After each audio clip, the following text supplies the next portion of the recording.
I've been warning Australians for many years that whatever is happening in the UK and the rest of the Western world is going to happen to Australia as well. Why? Because Australia is a modern, prosperous, successful Western country. And we have people coming in from cultures that are completely antithetical to the West or Western civilization, but the incentive for them to come to the West is too much to ignore. They can come here in search of better life, but once they come here, then they would want more privileges, special privileges. And I think this is where we went wrong, because the West said, okay, we'll tell our people that these people who are coming in from other cultures, they're going to adhere to our laws, they're going to respect our cultural norms, but in return, we're going to be reasonable, we're going to respect their norms.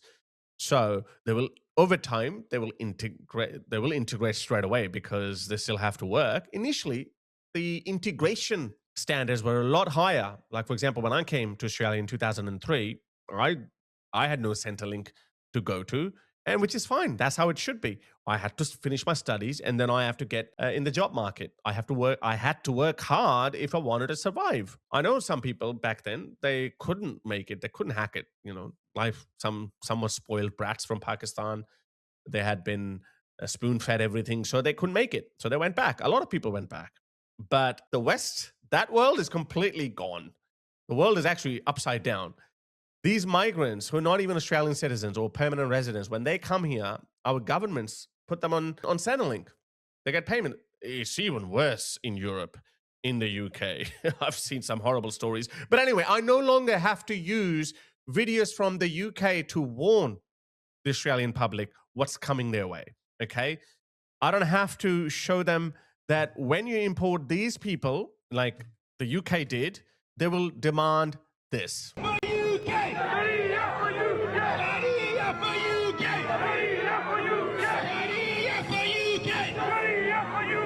So this is I think this video is about 20 years old and it hasn't gone away. This video I have played, I think probably over 100 times. And now when Muslims say, oh, look at this, the far right is coming after us, I say, these people didn't condemn these calls for Sharia back then.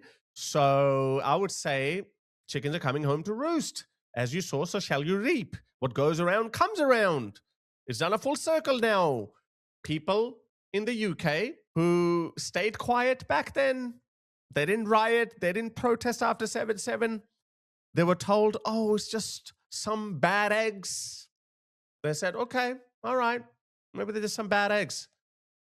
Maybe the rest of the community is not like that. They ignored the surveys, repeated surveys by Pew, Gallup, where Muslims from all over the world, well, there is some variation, Muslims from South Asia, Muslim from Africa, they repeatedly say over and over again, and there's not like a tiny minority, 80, 90, 95%, 99% of Afghans say that they should have Sharia in Afghanistan, 99%, which means that even if you brought in some liberal ones, they would still favor Sharia. So I don't have to play those videos from the UK to warn Australians that we're going to have to do something about this problem. This problem is not going away anywhere. Look at this. We have our own Sharia extremists in Australia. Listen to this Australian jihadi.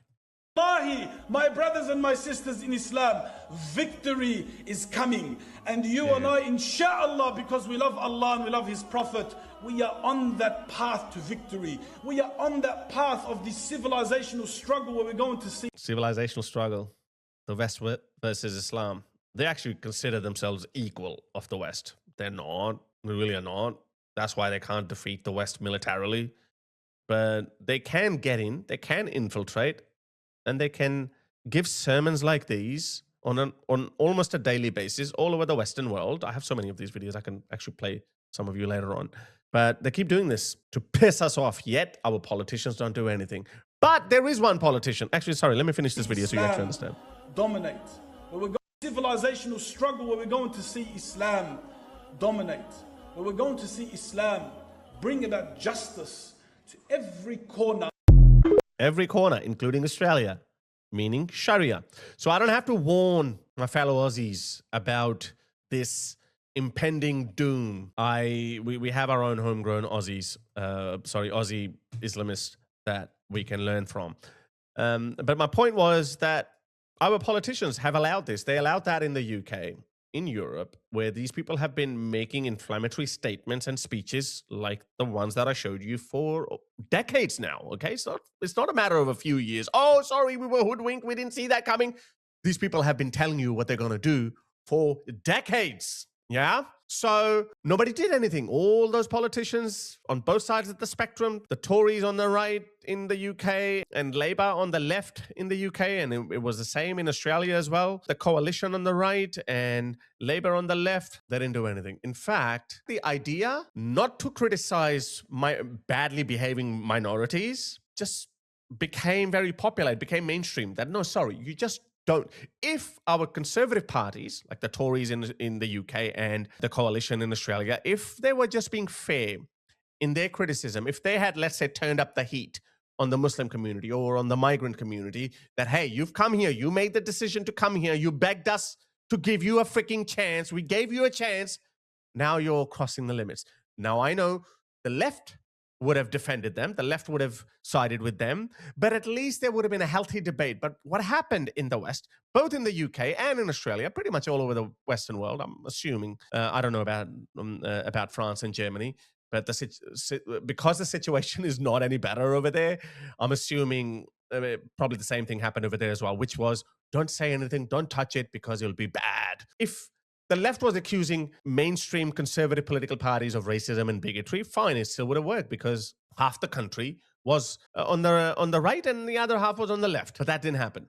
But it's changing now, obviously, because it's unignorable. You can't ignore the bad behavior of these people. That's why you have Reform and Restore in the UK. And in Australia, we have Pauline Hanson. So what they're doing, all these Aussie celebrities are suffering from what people who hate Trump suffers from. Pauline derangement syndrome. There are celebrity chefs are coming out. There are celebrity radio hosts, movie stars are coming out. And they're saying, if Pauline Hanson wins, we're going to leave Australia. Well, yeah, okay. Don't let the door smack you on your way out. So, but it's not just that. It's not just the politicians, okay? It's amazing these people who pretend to be very compassionate always resort to violence, shout and scream and basically chimp out. Listen to this woman. This Muslim woman gets triggered. Look at her. It's going to infuriate you because an Australian taxpayer, an Australian student of the same university, came into his campus with Pauline Hanson's shirt. Let me warn you, it's going to upset you, but I think that's a good thing. We want you to be angry. We want you to be upset. I'm not rage baiting. This is real. This is not created by AI. It's the real behavior of these people. Have a look. You're not welcome here. I have as much right to be here as anyone else. Don't touch me. I have an appointment at this university. Where? Student services. Okay, well, let me walk here. I'm a former student. You have no right to be on this campus. Yes, I have as No, much right to be you here. don't. Get off this campus. You're not welcome here. Get off. Please, I have an appointment at this what? university. You want to punch me in the face? I'm not here to do anything. Why are you wearing a Pauline Hanson? Why are you wearing a Hanson shirt? Because I support her. Why are you support Pauline Hanson? Because I do. I don't have to answer to you. Being like proto-fascist. Why is she chimping out? There's no right to be here. All he wants to do is demonize Muslims. Muslims have had enough. Get off this campus. You're not welcome here. I have as much right to be here as anyone else. Don't touch me. She actually hit him. That don't belong here. I'm gonna order. Okay, let's see. You know what? Just to piss these people off, guys. We have to be brave. Okay, we have to be brave. Pauline Hanson merchandise. Okay, come on, guys. Let's do this. I'm not getting paid by any of this, but I'm just doing it because I just thought of this now. Pauline Hanson for PM, classic T-shirt, red bubble. Okay, guys. Oh no, hang on. Is there a hang on? Make Australia great again. Okay, I look, I'm still an activist who is supposed to be neutral, but at this point, in my opinion, Pauline Hanson is the only woman, is the only political leader who can save Australia, who can reverse the course. So I don't know. I think guys, please. Oh no, hang on. Oh, are you guys looking at it? Oh, I was looking at a different tab. This is it. I reckon, guys, we need to support Pauline Hanson, not just by anonymously donating, buy her merchandise. If that is going to extract this kind of a reaction from these people, that's winning. I have as No, much he's right a to be fascist. You here. have no right to be here. No, you don't. Respect allies. I have Yeah, student services. I'm going. Now look at this. There is always a blonde, liberal white woman. Listen to her. One who followed me. Yeah, well, I've seen you on this campus harassing women, harassing Muslims. Harassing women, harassing Muslims. I wonder what she would do if a brown man. Yeah, I think I need more hands-on street activism. I'm just too lazy. A little bit scared too, actually. Nah, I should get a couple of security guards and just walk around. Pauline Hanson for PM. Let me know in the comments below if you'd want to see that, because I think I'll go. I hope I run in. Yeah, because there are guys. Okay, people outside of Australia. These people are absolutely losing their minds over Pauline Hanson's recent success. Yesterday, a new poll came out, and she's a preferred PM now. She won. She's sitting at 33%, whereas Anthony Albanese, Australia's worst prime minister in history. I have no idea why he's still even polling these numbers. Look at this. I cannot believe this, guys. I cannot believe this. Look at this. I want to know, who are these people? This 29% of the people. Who are they? So Pauline Hanson and Angus Taylor. Angus Taylor is the leader of the Coalition, our traditional mainstream Conservative party. So just think of him as the Tories leader. He has just announced that we could do a preference deal, which is very important in Australia, in Australian context, which means that 33-16, she could go over 50%, guys. I cannot wait. The only downside is our next general election is 2 years away. Anyway, sorry.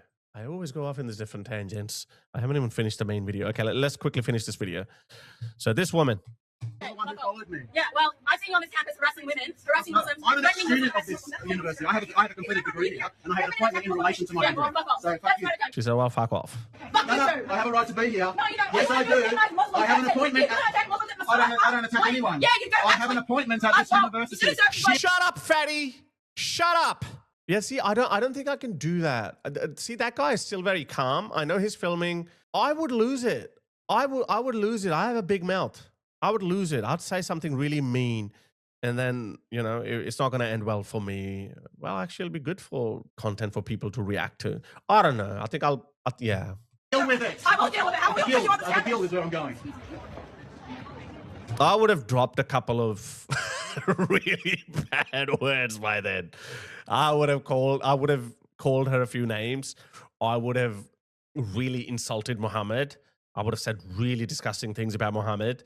And I would have, this would have provoked those people to come at me, and I don't know. So yeah, I think maybe it's good if I stay at home and I just keep telling you people to, you know, stand up to these people. Look at this. This is Australia now. This is why they behave like this. Listen to this.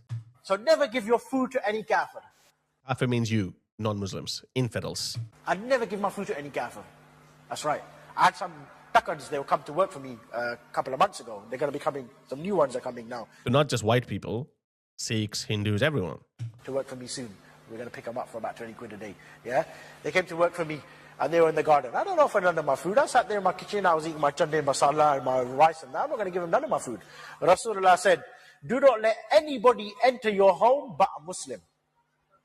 Do not let anybody enter your home but a Muslim, or eat from your food but a Muslim. See that?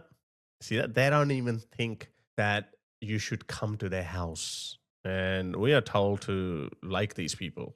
Well, actually, I would never take their advice because I know what we're dealing with. But when I say we, I mean you. He come to work for me, come to do my gardening for me. He said, if he comes to work for you, treat him like your slave. Oh, wow. That's the words of Rasulullah. He said, treat him like your slave. They don't even hide it, guys. So if a white Aussie tradie goes to a Muslim's house, now I don't think most Muslims think like that. I mean, I'm sure there'll be a lot of decent Muslims who don't think like that. But that is only until they find out that there is a religious command by Muhammad. There's a literal saying by Muhammad, treat him like a slave or look down on them. Because this is why individual Muslims can choose to ignore a lot of things, and they may not even know about a lot of these things. But once they know, it becomes a test of their faith. This is why you can embarrass a Muslim all day long about the age of Aisha. They just, they make excuses because they can't say anything. Because if Muhammad did it, it must be good. If Muhammad said it, it must be right. Yeah? So they, wait, do that job. Wait, you missed a spot over there. That's it. Carry on. Look at him like that. That's it. Al-Islam ya'lu wa la yu'la alayh. And the Muslim is superior, and the Kafir is always inferior. You always look. Look at that face. I mean, with that face, imagine. With that face, he thinks he's superior. Bro, you're not superior to anyone. You're lucky that you're still drawing breath because you're living in a civilized Western country in the UK. And I don't know why. That civilization is going to go away because I've often said the West got too civilized for its own good. But I don't want to piss off these people because these people really ruled the world not so long ago. So I guess we need to awaken the giant. White people need to wake up. These people, look at that face. He thinks he's superior. Superior in inbreeding. Look up high, and you always look down at him like this. Yeah, you look down on him. That even the toe of a Muslim, even the worst of the Muslims, is better than all of the kuffar put together. He's right.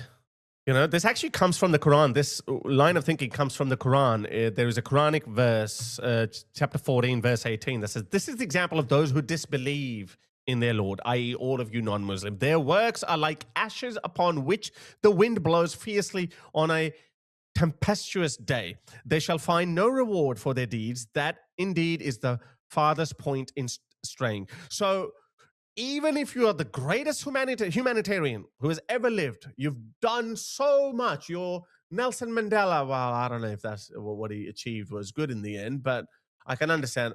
If you're Martin Luther King, if you're whatever, I just imagine, you're a good person. You've done something so much for humanity, but you're an infidel. None of your good deeds will be rewarded on the judgment day. Your good actions will blow away like ash is blown away on a windy day. But if you're a Muslim and you're a rapist or you're a murderer, thief, whatever, you're going to go to heaven. That's that mentality. This is that mentality. This is where this mentality is coming from. This is why these people, we can't live with these people, guys. You can't live with these people. No matter how kind you are to this culture, it's not going to end well. My dear Aussies, wake up Australia, because the Brits, our cousins, cultural ancestors, they're awake. Look at them. They're out in the streets almost every day now. And guess what? Their police is beating them up. Their police, their institutions are siding with the people that I just played you, the ones who look down on them, the ones who hate them, the ones who think that they live in their country. They're happy to build their houses in their countries, but they don't want to let them inside their houses. This is going to happen in Australia, guys. The more we delay, the longer we wait, the more radical we'll have to be. The more protests there will have to be in order for Aussies to regain control. So why let it get to that stage? Why let it get as bad as it is in the UK? Which is the reason why Pauline Hanson has my full support. Yeah, so vote Pauline Hanson and yeah. Aussie, Aussie, Aussie! Oi, oi, oi!